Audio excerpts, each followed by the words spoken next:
അസ്സലാമു അലൈക്കും. Welcome back to my channel. ഇന്നത്തെ റെസിപ്പിയിൽ നമുക്ക് എളുപ്പത്തിൽ അടിപൊളിയായിട്ട് ഉണ്ടാക്കാൻ പറ്റിയ ഒരു ഐറ്റം ആട്ടോ.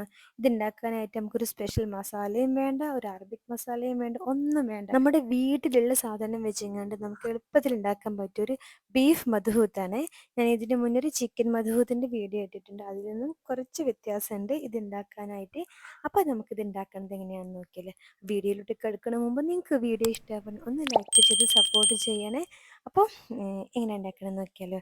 അതിനായിട്ടില്ല ആദ്യം തന്നെ ഞാൻ റൈസ് ഒന്ന് സോക്ക് ചെയ്യാൻ വെച്ചിട്ടുണ്ട്. ഒരു 1 അവർക്ക് സോക്ക് ചെയ്ത് വെക്കട്ടോ. അപ്പോൾ സെല്ല ബസ്മതി റൈസാണ് ഞാൻ എടുത്തിട്ടുള്ളത്.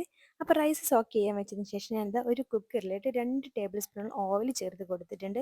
ഒരു വലിയ സവാള ചെറുതാക്കി കട്ട് ചെയ്തിട്ട് അത് നന്നായിട്ട് വഴറ്റിയെടുക്കട്ടെ. സവാള നന്നായിട്ട് വഴന്ന് വരട്ടെ. അതിന് ശേഷം അതിലോട്ട് നീളത്തിൽ കട്ട് ചെയ്ത ഒരു ചെറിയ കഷ്ണം ഇഞ്ചിയും ഒരു 6-7 വെളുത്തുള്ളിയും നീളത്തിൽ കട്ട് ചെയ്ത് ചേർത്ത് കൊടുത്തിട്ടുണ്ട്. അതിൻ്റെ പച്ച സ്മെല്ലൊക്കെ ഒന്ന് മാറിയതിന് ശേഷം ഒരു വലിയ തക്കാളിയും പിന്നെ അതിലോട്ട് ഒരു 6-7 പച്ചമുളക് ഞാൻ കട്ട് ചെയ്യാണ്ട് മുഴുവനായിട്ട് ഇട്ട് കൊടുത്തിട്ടുണ്ട്. ഇനി ഇതാ ഇതിലോട്ട് ഞാൻ പറഞ്ഞല്ലോ ഇതിൽ തുടക്കത്തിൽ തന്നെ പറയാം ഇതിലോട്ട് നമുക്ക് സ്പെഷ്യൽ മസാലയോ ഒരു അറബിക് മസാലയോ ഒന്നും വേണ്ട എന്ന് പറഞ്ഞല്ലോ. അപ്പോൾ ഇതാ നമ്മുടെ കയ്യിലുണ്ടാവുമല്ലോ മല്ലി. അപ്പോൾ ആ മല്ലി ഞാൻ 1 ടേബിൾ സ്പൂൺ മല്ലിയും 1 ടീസ്പൂൺ ചെറിയ ജീരകവും പാടെ മിക്സിയിലിട്ടൊന്ന് പൊടിച്ചെടുത്ത് അത് ചേർത്ത് കൊടുത്തിട്ടുണ്ട്. അതോടൊപ്പം തന്നെ കുരുമുളക് ഒരു 3/4 ടേബിൾ സ്പൂണോളം കുരുമുളക് പൊടിക്കാണ്ട് തന്നെ അതും ചേർത്ത് കൊടുത്തിട്ടുണ്ട്. മല്ലിയും ചെറിയ ജീരകവും മിക്സിയിൽ അടിച്ചിട്ട് ഒന്ന് പൊടിച്ചെടുത്തിട്ടാണ് ചേർത്തിട്ടുള്ളത്. അപ്പോൾ ദാ അതൊക്കെ ഇട്ട് കൊടുത്തതിന് ശേഷം അതിലോട്ട് കുറച്ച് സ്പൈസസും കൂടി ഇട്ട് കൊടുക്കുന്നുണ്ട്. ഒരു 2 ഡ്രൈ ലെമൺ ഇട്ട് കൊടുത്തിട്ടുണ്ട്. ഡ്രൈ ലെമൺ ഉള്ളിൽ ചെറിയ ഹോളൊക്കെ ഉണ്ടാക്കി ഒന്ന് ഇട്ട് കൊടുക്കട്ടോ. പിന്നെ അതിലോട്ട് 2 കറുവപ്പട്ട, 2 വലിയ പീസ് കറുവപ്പട്ട, ഒരു 3/4 ടീസ്പൂണോളം ഗ്രാമ്പൂ, അതുപോലെ തന്നെ 3/4 ടീസ്പൂൺ ഏലക്കായ, 2 ബേ ലീഫ് ഇതെല്ലാം കൂടി ചേർത്ത് കൊടുത്ത് ആവശ്യത്തിന് ഉപ്പ് ഇട്ട് കൊടുത്തിട്ട് നന്നായിട്ട് വഴറ്റിയെടുക്കട്ടോ. ഞാൻ ഇതിലോട്ടില്ല അത് നന്നായിട്ട് വഴറ്റിയതിന് ശേഷം അതിലോട്ട് ഞാൻ നമ്മുടെ മീറ്റ് ഞാൻ ബീഫ് എടുത്തിട്ടുള്ളത് കേട്ടോ. ബീഫ് വലിയ കഷ്ണങ്ങളായിട്ട് തന്നെയാണ് എടുത്തിട്ടുള്ളത്. ഒരു 1 kg ബീഫാണ് എടുത്തിട്ടുള്ളത്. അത് ഈ മസാലയിലിട്ട് നന്നായിട്ട് വഴറ്റിയെടുക്കുക. ഞാൻ മുമ്പ് ചിക്കൻ മധുഹൂത്ത് ഉണ്ടാക്കിയതിൽ ഞാൻ വേറെ കുറച്ചുകൂടി ഇൻഗ്രീഡിയൻസ് ഒക്കെ ഇട്ടിട്ടുണ്ടായിരുന്നു. അതൊന്നുമില്ല, വളരെ അതിലും സിമ്പിളായിട്ടാണ് ഇത് ഉണ്ടാക്കുന്നത്. എന്നാൽ നല്ല രുചിയായിട്ട് കഴിക്കാൻ എന്തായാലും നിങ്ങൾക്ക് ഒന്ന് ട്രൈ ചെയ്ത് നോക്കാൻ പറ്റിയ ഐറ്റമാണ്. ഇനി അപ്പം ഇതിലോട്ട് ഞാൻ വെള്ളം ചേർക്കുന്നുണ്ട്. ഞാൻ ചൂടുവെള്ളമായിട്ട് ചേർത്തിട്ടുള്ളത്.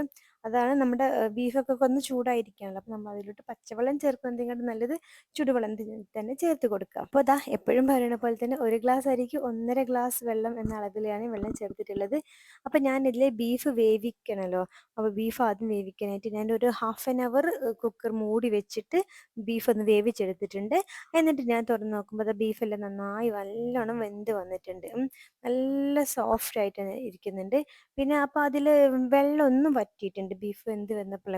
അപ്പോൾ ഞാൻ അതിലോട്ട് 2 ഗ്ലാസും കൂടി വെള്ളം ചേർത്ത് കൊടുക്കുന്നുണ്ട് ഈ റൈസും ഒന്ന് വേവിക്കാൻ വേണ്ടിയിട്ടായി. അപ്പോൾ ഇതാ ഞാൻ കഴുകി വൃത്തിയാക്കി വെച്ചിട്ടുള്ള റൈസ് ഇട്ട് കൊടുത്തിട്ടുണ്ട്. അതിലോട്ട് ഞാൻ എക്സ്ട്രാ 2 ഗ്ലാസ് വെള്ളം നമ്മൾ ഓൾറെഡി ചേർത്തത് ഒന്ന് ബീഫെല്ലാം വെന്ത് വന്നപ്പോൾ ഒന്ന് കുറഞ്ഞ് വന്നിട്ടുണ്ട്. അപ്പം നമ്മൾ ഫസ്റ്റിലെ അത് കണക്കാക്കി വെള്ളം വെക്കുകയാണെങ്കിൽ കുഴപ്പമില്ല. ഞാൻ വെച്ചിട്ടുണ്ടായിരുന്നു, പക്ഷെ അതൊന്ന് വെന്ത് ഇതായി പോയതാണ്. അപ്പോൾ അതുകൊണ്ട് 2 ഗ്ലാസ് വെള്ളം ഏറെ ഒന്ന് ഒഴിച്ചു കൊടുക്കുന്നുണ്ട്. എന്നിട്ട് ഇതെല്ലാം കൂടെ നന്നായിട്ട് മിക്സ് ആക്കിയിട്ട് കേട്ടോ. ഈ സമയത്ത് ഉപ്പൊക്കെ നോക്കുക, ഉപ്പില്ലെങ്കിൽ കുറച്ച് ഉപ്പെല്ലാം ഇട്ട് കൊടുക്കുക. നിങ്ങൾക്ക് വേണേൽ ഇതിലോട്ട് ക്യാരറ്റും ക്യാപ്സിക്കം ഒക്കെ ചേർത്ത് കൊടുക്കുക. ഞാനിപ്പോൾ അതൊന്നും ചേർക്കുന്നില്ല. വളരെ സിമ്പിളായിട്ട് ഉണ്ടാക്കാൻ പറ്റിയ രീതിയിലാണ് കാണിക്കുന്നത് കേട്ടോ. അപ്പം നിങ്ങൾക്ക് ഇത് ഉണ്ടാക്കി നോക്കിയിട്ട് എന്തായാലും അഭിപ്രായം അറിയിക്കുക. നല്ല രുചിയാണ് കേട്ടോ. അപ്പം ഇല്ലേ ഞാൻ വെള്ളമെല്ലാം ചേർത്ത് കൊടുത്തിട്ട് ഇതൊന്നായിട്ടൊന്ന് മിക്സ് ആക്കി എടുക്കുകയാണ്. എന്നിട്ട് കുക്കർ ഒന്ന് മൂടി വെച്ചിട്ട് ഹൈ ഫ്ലെയിമിൽ ഒരു 2 വിസിലിട്ടിട്ട് നിങ്ങൾ കുക്കർ ഓഫാക്കി വെക്കുക. എന്നിട്ട് നല്ല പ്രഷറെല്ലാം പോയതിന് ശേഷം നമുക്ക് ഓപ്പൺ ചെയ്ത് നോക്കുമ്പോൾ പ്രഷർ പോയിട്ട് ഓപ്പൺ ചെയ്താൽ മതി കേട്ടോ. അപ്പോഴാണ് നമ്മളെ റൈസ് നന്നായിട്ട് വെന്ത് വരിക. എന്നിട്ട് ഇതാ നമ്മൾ ഓപ്പൺ ചെയ്ത് നോക്കുമ്പോൾ നമ്മളെ റൈസൊക്കെ നന്നായിട്ട് വെന്ത് വന്നിട്ടുണ്ട്. നമ്മുടെ ബീഫും ഒക്കെ നല്ല സോഫ്റ്റ് ആയിട്ടുണ്ട്. റൈസൊക്കെ കണ്ടില്ല, അതായത് നീളത്തിൽ തന്നെ നമുക്ക് കിട്ടിയിട്ടുണ്ട്. നമ്മളധികം പൊട്ടിയിട്ട് ഒന്നും ചെയ്തിട്ടില്ല. നല്ല അടിപൊളിയായിട്ട് കിട്ടിയിട്ടുണ്ട്. ഇനി നമുക്കൊരു പാത്രത്തിലോട്ട് അങ്ങ് സെർവ് ചെയ്തിട്ട് നമ്മുടെ ടൊമാറ്റോ ചട്നിയും ഒക്കെ കൂട്ടി കഴിക്കാൻ നല്ല രുചിയാണ്. ചൂടോടെ തന്നെ കഴിച്ചോളൂ കേട്ടോ. അപ്പോഴാണ് നല്ല ടേസ്റ്റ് ഉണ്ടാവുക. അപ്പം നിങ്ങൾക്ക് ഒരു തവണ ഇതൊന്ന് ട്രൈ ചെയ്ത് ഞാൻ മുമ്പ് ചിക്കൻ മധുഹൂത്തായിരുന്നു ഉണ്ടാക്കിയത്. അത് ഉണ്ടാക്കുന്നതിൽ നിന്നും ചെറിയ വ്യത്യാസത്തോടു കൂടി ഇത് ഉണ്ടാക്കിയിട്ടുള്ളത്. അപ്പോൾ രുചിയിലും വ്യത്യാസമുണ്ട്. അപ്പോൾ നിങ്ങൾ എന്തായാലും ഒന്ന് ട്രൈ ചെയ്ത് നോക്കുക, എന്തായാലും ഇഷ്ടാവും. അപ്പോൾ അടുത്ത വീഡിയോയിൽ കാണുന്നതുവരേക്കും അസ്സലാമു അലൈക്കും.